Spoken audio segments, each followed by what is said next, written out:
ইকামত দেওয়াকালীন মুসল্লিরা কিছু ভুল করে থাকে। যখন মুয়াজ্জিন বলে আশহাদু আন্না মুহাম্মাদুর রাসূলুল্লাহ, তখন মুয়াজ্জিন যখন এই কথা বলে তখন অনেক মুসল্লি বলে সাল্লাল্লাহু আলাইহি ওয়াসাল্লাম। আল্লাহ রাসূল সাল্লাল্লাহু আলাইহি ওয়াসাল্লাম বলছেন যে ইয়াকুলু ইদা সামিতুমুল মুয়াজ্জিন ফাকুলু মিথলা মা ইয়াকুল, যে যখন মুয়াজ্জিন ইকামত অথবা আযান দিবে তখন তার সাথে সাথে তার বলা বাক্যগুলা পড়ো।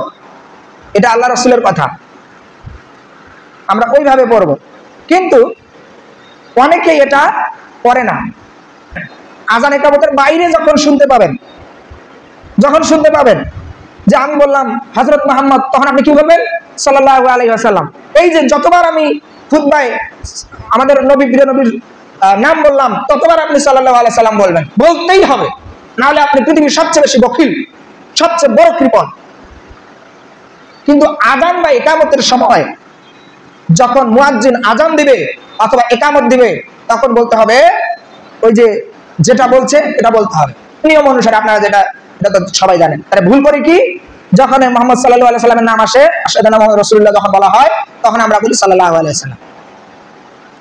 আরেকটা ভুল করা হয়, যখন এই মুহাম্মদ সাল্লাল্লাহু আলাইহি ওয়াসাল্লামের নাম না হয় আযান অথবা ইকামতের সময়, তখন কি করে?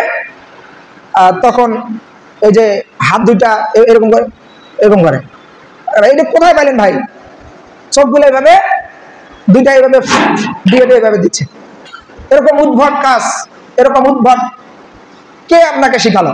কে করেছে এরকম? যেটা শরীয়তে নাই সেটা করা যাবে না।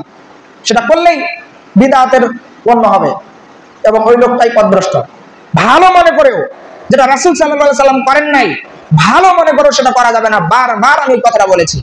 যদি কোনো ব্যক্তি এই কাজটা করে থাকে তাহলে অবশ্যই সেটা বর্জন করতে হবে।